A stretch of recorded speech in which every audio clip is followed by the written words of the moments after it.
Welcome back to the History of Rock. His name is Brandon. He's DJ.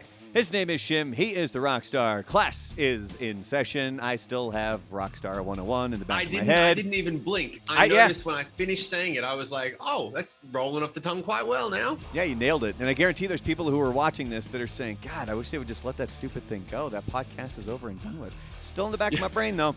But for people who may not know this, if you've only been tuning into this podcast on like Apple Podcasts or Google Podcasts, you can watch the video. It's been available up on YouTube, Shim's channel, or my channel if you want to watch the actual video. Also, over on Spotify now, we have the video capabilities. I got an email earlier this week from Anchor that said, hey, you can now upload video versions of your podcast. So we'll be able to upload that over there. So today we are talking about Soundgarden's Badmotorfinger, as you can see up here. See, this is why you need the video, because I'm pointing to the album up there. Love this album. Soundgarden, a really interesting band because, as we're going to get into, they were truly one of the originators of grunge, but really what is grunge? That's something we've been kind of trying to figure out there. I think that Soundgarden represents the fact that grunge was just a fucking label. Like, if you listen to Nirvana and Pearl Jam, you might go like, oh, it's kind of messy and loose and whatever. But when you get to Soundgarden, because there's like Nirvana was pop and punk rock, Pearl Jam was a little more kind of funky in ways and had a little bit of whatever, a little different. But when you get to Soundgarden, you're like, that's nothing like those other two bands. This is really more of a fucking, basically it's just loud guitars and drums that's not hair metal. That's what grunge was. Kind of, yeah. And we're going to get to that too, probably in the next episode, as we're doing these in two parts, because there are quotes from Chris Cornell where he's kind of describing the grunge scene, and that's kind of how he sums it up, where none of us sound alike, but we'll get to that in the next episode. There's something that we missed in the previous episode. It was part 2 of Pearl Jam's 10, and that's when we were talking about the album that has spent the most time on the Billboard 200. And I told you not to look it up. It's even in the show notes. And I told you, don't. It says it in the show notes. Shim, skip this section. So, were you able to think about it? Can you think of what album spent the most time on the Billboard 200? I've had a time to marinate on it, and I've got a feeling it's something super pop. Nope. So I went with like, really? It's not. No, it's not. Did you say the Billboard rock charts or just the Billboard charts? Just the Billboard 200. Yeah, I was gonna say it was something like a Mariah Carey album or something, or a Michael Jackson album that was like, but it wasn't. It wasn't a pop. Okay, so then I'm totally stumped. You're just gonna have to tell me, because I went straight to super pop. Oh no, because it was for that long. And oddly enough, like the albums that have spent the most time on the chart are not pop albums really at all. Okay, hold on. Let me have one other shot. Was it Guns N' Roses? No, it was not. Okay, or AC/DC. No. Okay, all right. Then I got no idea. It's one of those albums that you can put it to a movie and it all syncs up. Oh, fuck you. Why didn't you say that last week? That would have totally changed everything. Okay. Oh, Dark Side of the Moon. Yeah, Pink Floyd's Dark Side of the Moon. Okay. So it spent 962 weeks on the charts. Jesus. And how much of I felt that. How much of that do you think was caused by the fact that you can sync it up to the Wizard of Oz? I've never done that. No, you know really? Why I've never done it? No. Here's the reason I've never done it, and I'm gonna get to it. I don't smoke weed anymore. Okay, but when I found out that you could do that, it was after I'd stopped smoking weed. So I'm like, well, when the time comes for me to do that, I have to be high as fuck. So there will come a time when I'm going to have the perfect moment where I can get high, whatever, and I'll just switch off. I get crazy paranoid. So I'm going to switch everything off, and then I'll have that experience in like someone's little home movie theater or something. But I've never done it. Never done. I mean, I've heard but was it on purpose, or was it, we're getting so sidetracked? Yeah, so no, it's basically, it's a myth. It's an urban myth. But I mean, there are certain things that do sync up. Like when the house lands in Oz and Dorothy opens up the door and it goes from black and white to color. That's when the ching ding ching to the beginning of Money. Oh, that's when that starts. So there's certain things that do sync up, and I've never watched it on drugs. I've had a couple of drinks while I synced it up. But that was my limitation of it. So anyway, so Pink Floyd Dark Side of the Moon has spent 962 weeks on the charts. Now, here are the other albums that have spent a ton of time on the charts. And I'm saying they're not really pop albums. Bob Marley and the Wailers' Legend is number 2. It spent 720 weeks on the chart. Journey's Greatest Hits comes in at number 3. Metallica's Black Album comes in at number 4. Creedence Clearwater Revival Chronicle, the 20 greatest hits. That one then comes in. Now we're going to put a pin in the album that comes in at number 7, because that's going to be an album that we're talking about coming up here in a future episode of the History of Rock very shortly, probably right after we do Soundgarden's Badmotorfinger, but we got to get right into this album here, and we're going to dive right into it. Yes. So I have one question before we get into it, but I've been meaning to ask you about this record. Was this record the pivotal Soundgarden album for you, or was it the one that came right after this? It was super unknown. Yeah. Okay. Cool. Just wanted to know. Yeah. For me, it was. I mean, I love this album, but for me at that age, I think it was really super unknown that really kind of blew it up there for me. Cool. So anyway, I think we should do an episode about that. I think we should do an episode about that record too. Oh yeah, we're gonna get there. Easy, pal. Easy. We got to get through all this stuff. So anyway, so Soundgarden, as we've said, they were kind of one of those forefront, there in the Seattle scene, which we're going to get to later on. I've been watching, I'm telling you, researching for this podcast, this show is great because I get to watch old episodes of Headbangers Ball from like 1989, 1990 with Ricky Rackman. You should live stream that. You should make that part of your Twitch stream, like Research for History of Rock.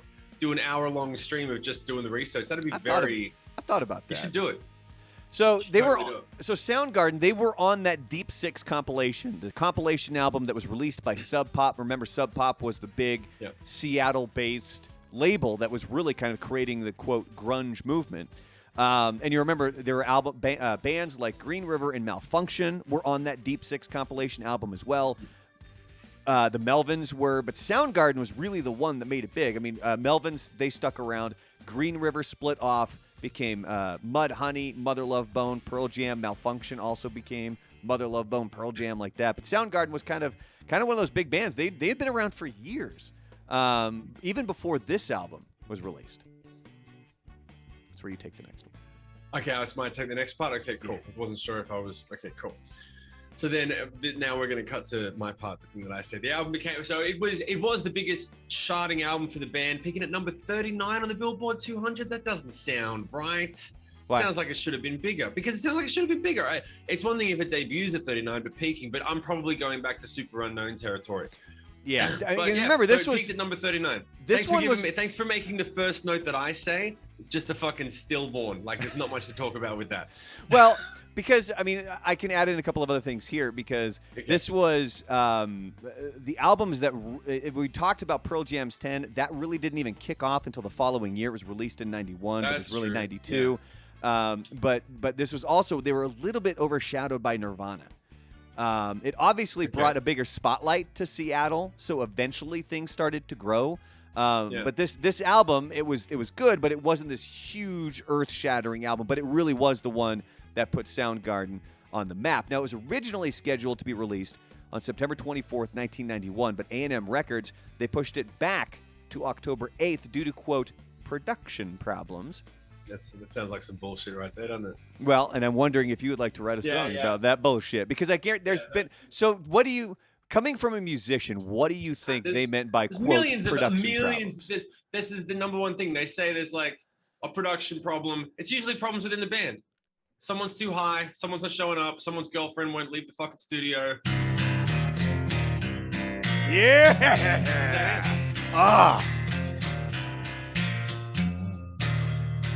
They said it's production problems, but that's a pile of bullshit.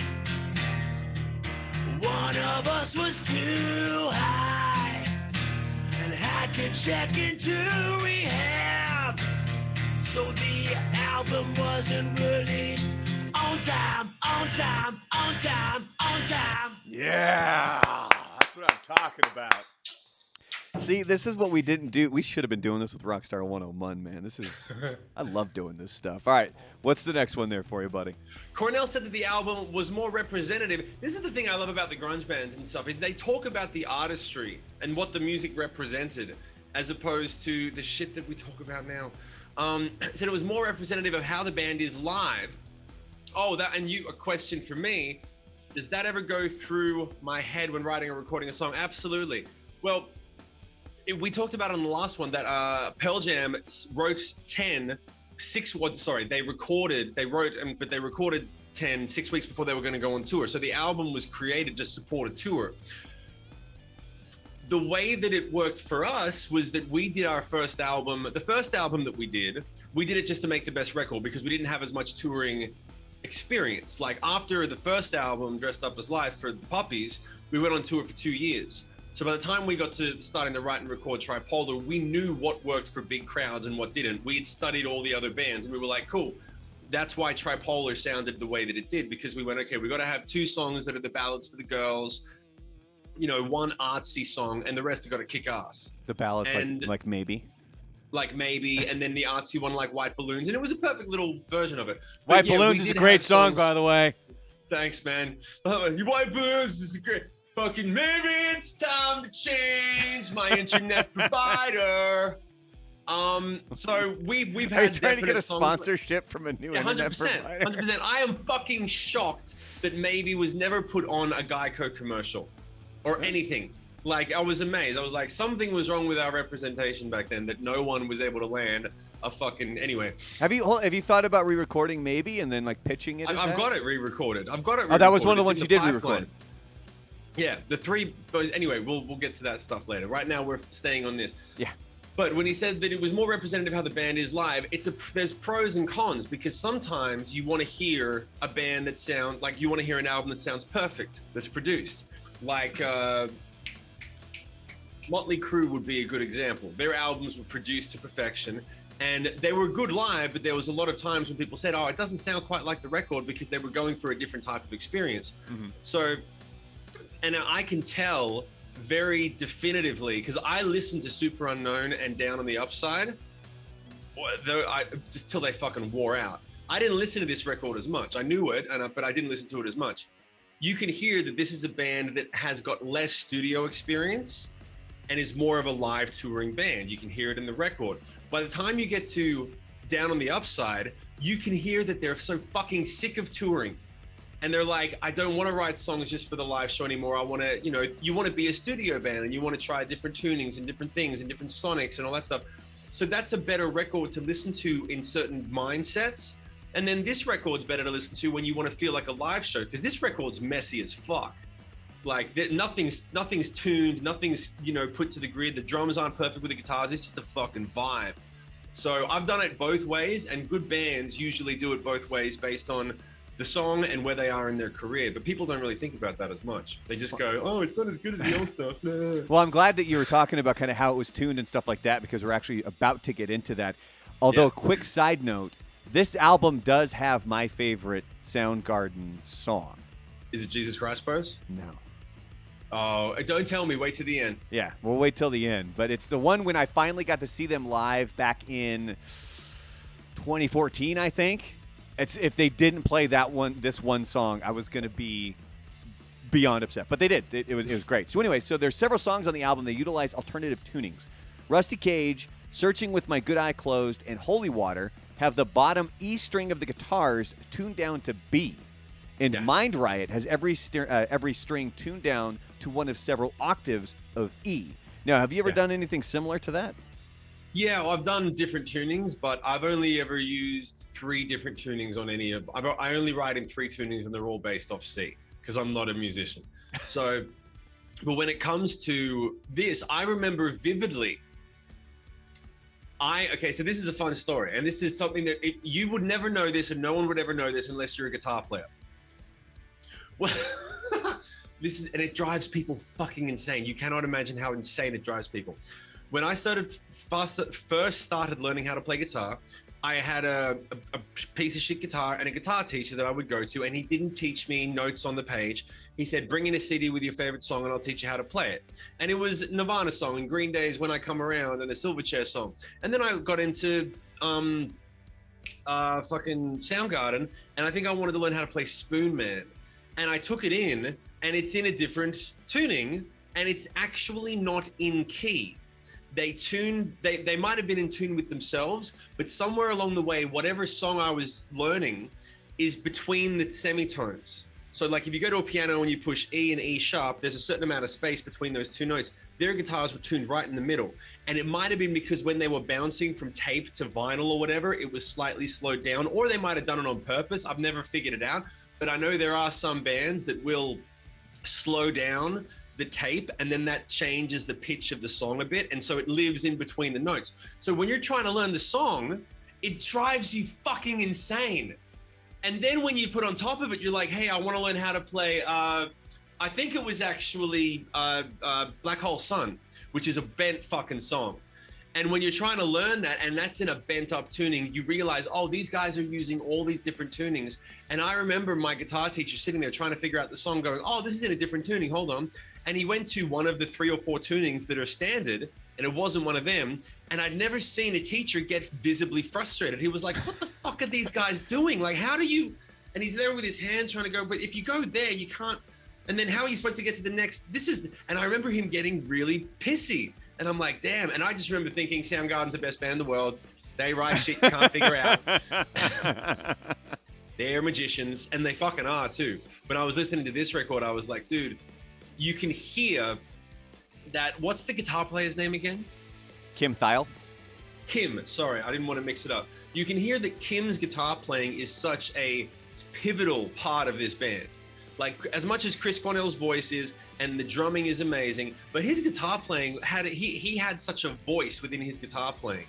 And you can hear it in the parts that he creates over the drums and over the song, and you're like, that's a whole part of the band that it wouldn't be Soundgarden without it. And I don't think he ever got full props for that. He was always one of my favorite guitar players. He was one of the first people apart from Tom Morello, that made me go, oh, that's what a guitar player sounds like. He doesn't just play the guitar, he sings through the guitar.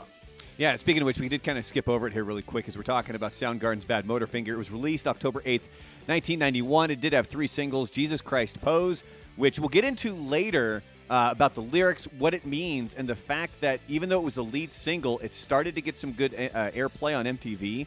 MTV ended up pulling it because they felt that it was anti-Christian. Outshined, and then Rusty Cage was the other single as well. You have Chris Cornell on vocals, Kim Thile as lead guitar, Ben Shepherd, he was the new member of the band. He was on bass, and then Matt Cameron on the drums, which of course we learned that Matt Cameron ended up moving on to other fame later on. Yeah, poor baby. Tough life for Matt. Yeah, I know, right? Going from Soundgarden to Pearl Jam. Good Lord. But no, go back to what you were saying here. You see it in rock magazines. I'm interested in this. The whole idea behind the song initially was me personally being up. We're talking about Jesus Christ Pose. Oh wait, no, you skipped way ahead. You got to go back. Well, up, man. You're the one that started bringing it up. You got to talk about the time signatures. Well, the time signatures, I thought we touched on that. Sorry, but the point of it. So they're going through. There was unusual time signatures on the album. That is it Tahil? Thile saying he didn't necessarily push for weird time signatures, but rather push to get the quirkiness out of things. I have a feeling that they might. I remember the first time that I started to push for quirky vibes and stuff was from Metallica, because Metallica, I saw an interview from them, and they do things where they're adding bars to songs and adding beats to sections.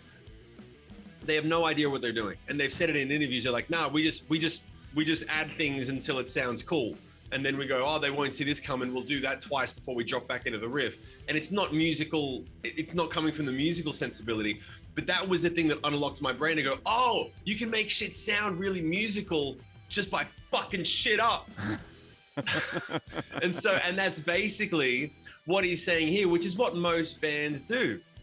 He didn't push for weird time signatures, but they wanted it to sound. And there's a thing in, I think it's in Outshined, at the end, you know the one I'm talking about? Show me the better way,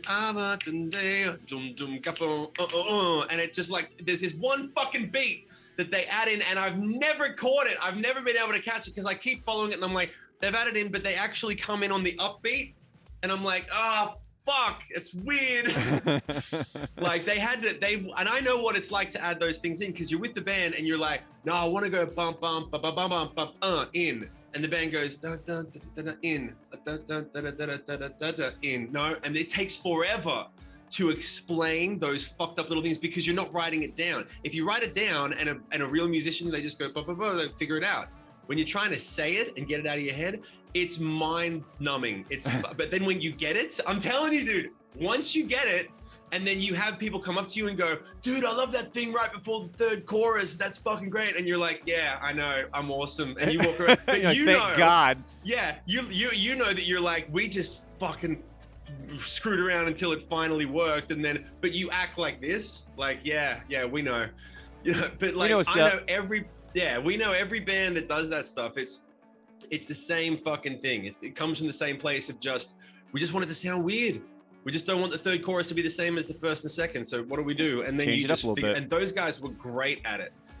Well, and then talking about like when they were getting into a new album, because again, this wasn't their debut album. This wasn't their first album. They'd had releases before this. They actually had 2 LPs and 2 EPs, I believe, before this. I'll have to fact check myself on that one. But Cornell, when he was talking about how the band approaches a new album, that they approach it as a full album. He says, we shoot for an hour of music as opposed to a couple of lead tracks and then a B-side. So, I mean, that's something that you could definitely tell where there's some bands out there, there's some acts out there that you can tell. They just know, I've got a couple of solid hits here, that's going to go on this album, and then we'll fill it with a bunch of other stuff. I mean, that was something that Cobain talked about in the last episode when we were talking about Pearl Jam, and one of the problems that he had with Pearl Jam, where he was mentioning Nevermind.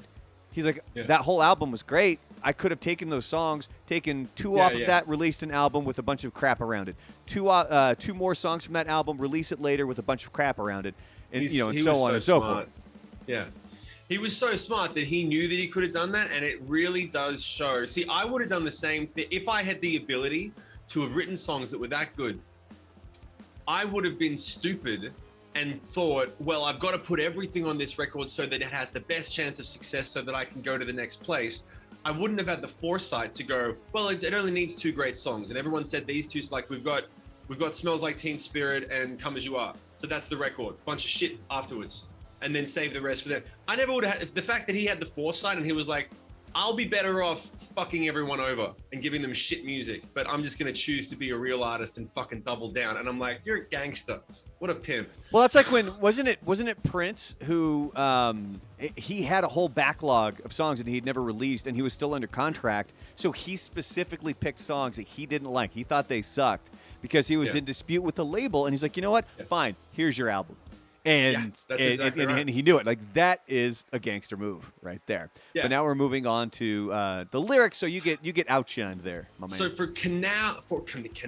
Cornell's lyrics, Outshined is about going from periods of extreme self-confidence to plummeting in the opposite direction, which I think is very telling considering how he ended his life. Yep. And I think that it's really another, just the amount of fucking examples that come up when you see artists like this, and Chester goes in because they pass around the same time, that they were telegraphing their mindset for decades. Oh yeah.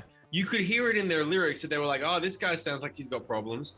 And no one, and that's why people are still surprised. Yeah, I remember the first time that I heard about it, and this is, I have a different perspective on this because I remember thinking about it. It's really weird. This just came to mind, but I want to say it because it's interesting. Jeff Buckley, I was addicted to Grace when it first came out. If you haven't heard Jeff Buckley's album Grace, go and listen to it. It's one of the greatest albums ever made. There's nothing that's ever been fucking made like it before or since. And he had a unique voice, and I was playing it with my godfather, who was in the house at the time. And I was listening to it on repeat, and eventually he came back. He was like, who is this guy? And I said, oh, it's this guy, Jeff Buckley. But, he passed away now. He's passed away. He drowned. He drowned accidentally. And my godfather just looked at me with this one look, and he said, are you sure? You sure it was an accident? Because that guy sounds like he's in pain. And then he just left the room. And my mind was fucking blown. And I was like, oh, shit, it's all in there. I never listened to the record again the same way. And all I could hear was the pain that he was trying. It's basically reaching out. It's a cry for help. And I remember thinking he drowned by himself while he was at a lake cabin somewhere or whatever. But it might have been, you never know, no one's going to know. But then when you hear about other people that are in the exact same position and they're putting these lyrics in their songs and no one, or if, I don't know if anyone tries, and I'm not speaking on the situation, I want to make it clear, I'm not speaking on the situation for Chris or Chester and what happened or what didn't happen. I'm just saying that I know that I've been in situations where I was crying out for help and I was under some stress and no one comes and says, hey man, maybe you should stop doing what you're doing. And the reason is because it makes people fucking money. Mm-hmm. It makes people money when you're up there and you're talking about your pain and they're like, we need more of that. That shit sells. Yeah. It sells. And I've gone, if anyone ever comes to a VIP session, I've had experiences with people that have basically said it verbatim to me that I can't say on the podcast because I can't say it on the podcast, but where it's been said basically like, well, you know, if you ever did do that, the records would sell more. Yeah. Well, I mean, and it's brutal. No one gives a shit. Remember when Cornell did pass away, a lot of the stuff that was coming up was the lyrics of his songs. And especially when we get to Audio Slave down the road, when you want to look at songs like I Am the Highway and Like a Stone, like those songs, there's some pretty heavy stuff that I think it was Tom Morello after the fact. I might be wrong. But they were talking about those lyrics and they were like, wow, like, I mean, man, you look at the lyrics of these songs in particular, and it had a whole new meaning at that point with how everything ended. But we're going to go into a bit of a different song here. Now, this is Jesus Christ Pose, which was the first single. Yeah. It was the first single off the album. So it says here that it was written about famous people who exploit the symbol of Jesus' crucifixion to suggest they're persecuted by the public. And there's another side note there. It says, despite that, there were people who believed that the band was anti-Christian, and the music video eventually got pulled from MTV. Cornell elaborated on the song. He said, quote, the whole idea behind the song initially was me personally being irritated by the exploitation of the Christ pose, persecuted deity figure. You see it in rock magazines and fashion magazines where you see rock stars and models assuming that pose, unquote. And then Kim Thiel, he added on, he said, the whole song is about the people who exploit the crucifixion and Jesus' name and image for their own benefit. So they're actually pointing out that type of exploitation. Now, granted, they did admit they're exploiting that aspect of it to pinpoint the exploitation of it. But I do find it interesting that was what the song was about, and it was meant to kind of call out the people who did that, and it still got pulled as an anti-Christian Well, it's because people are because people are stupid. Yeah. That's why, straight up. Like, you can talk about it any which way. It's because people are fucking stupid. It's like, we're worried that other people that we don't know and don't care about, but because there's so many of them.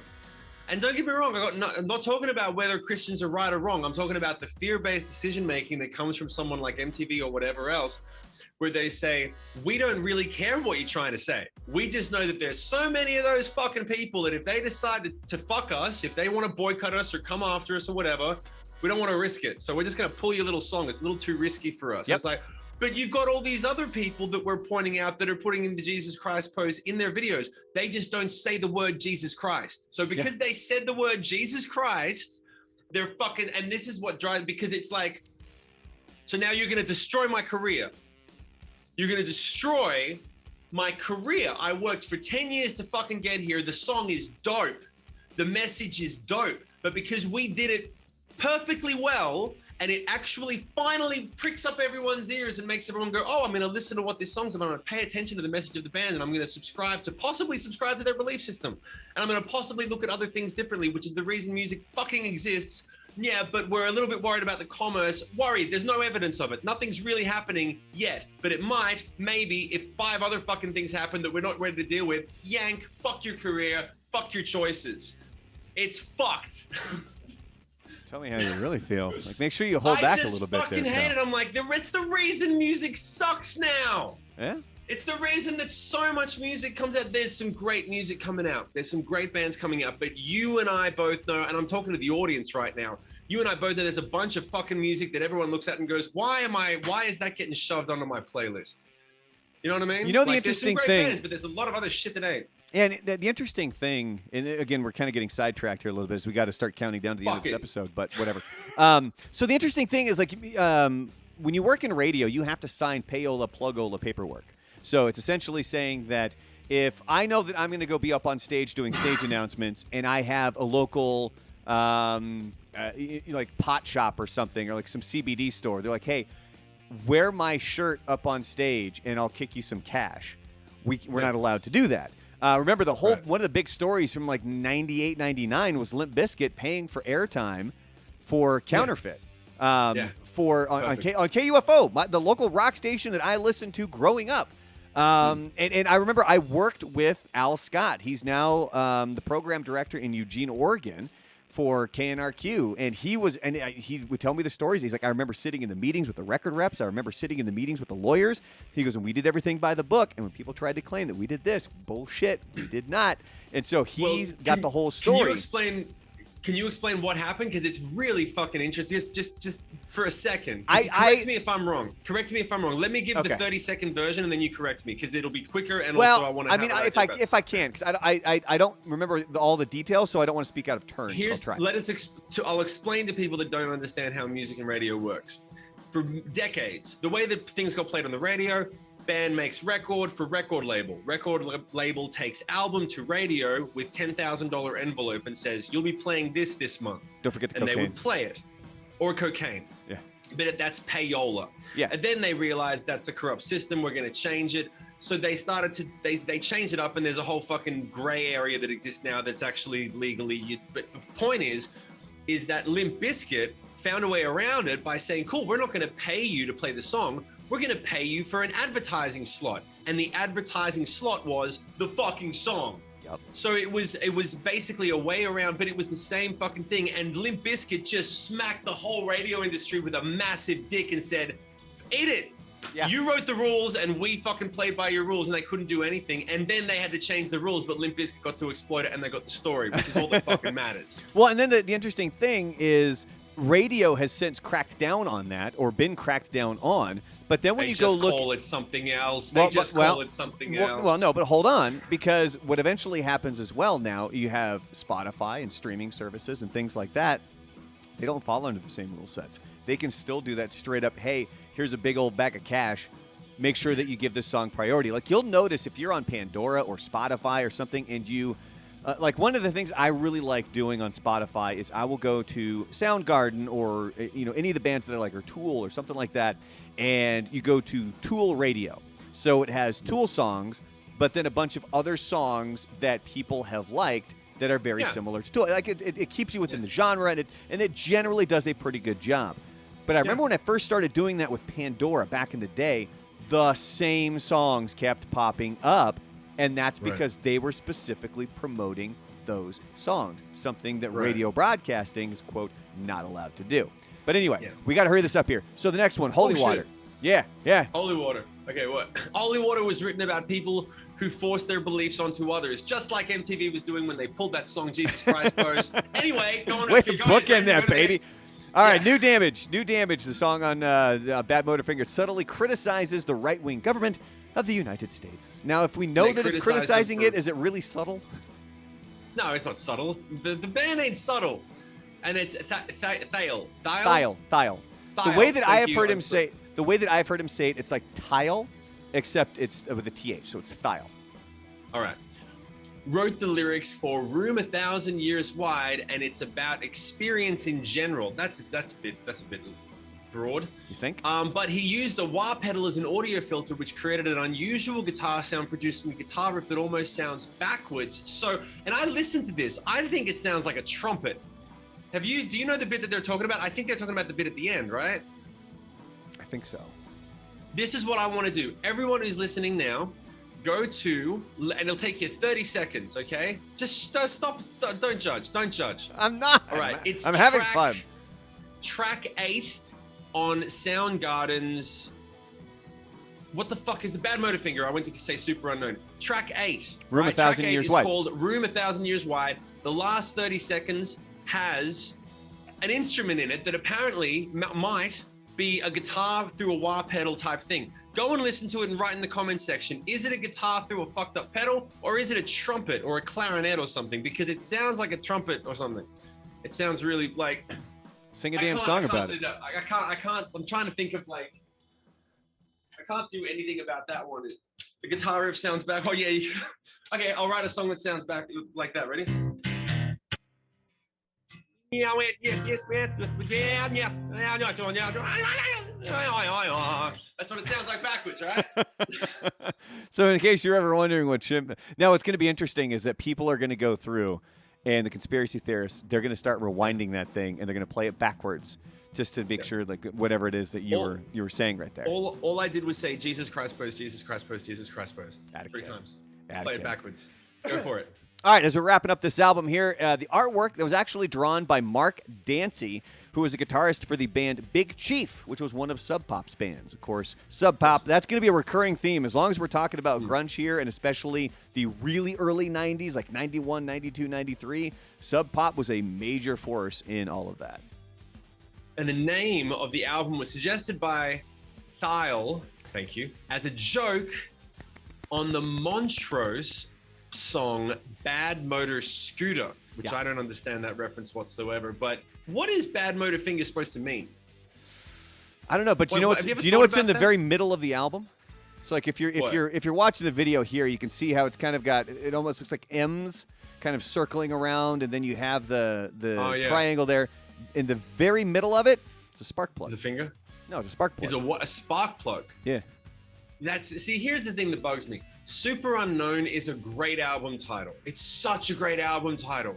Super Unknown. It just sounds like Dark Side of the Moon. Yeah. Like it just takes you there. Badmotorfinger always sounded like some weird sex act. You know what I mean?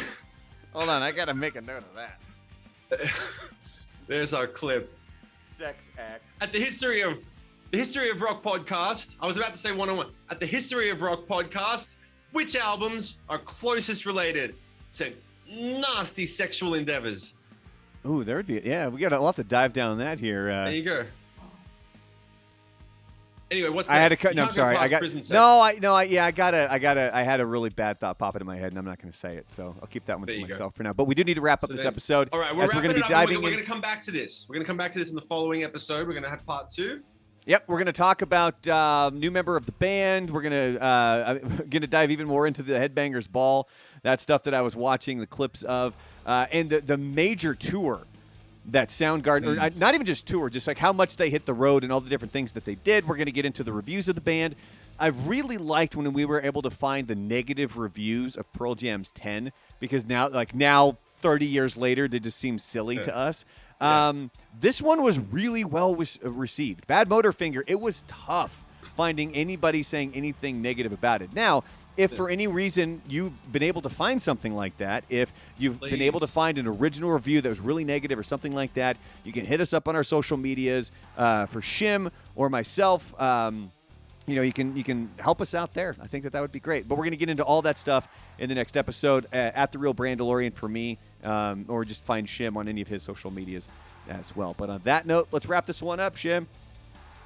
That was the History of Rock. Thank you very much for tuning in. We'll see you next week. His name is Brandon. He's the DJ. His name is Shim. He's the rock star. Class dismissed.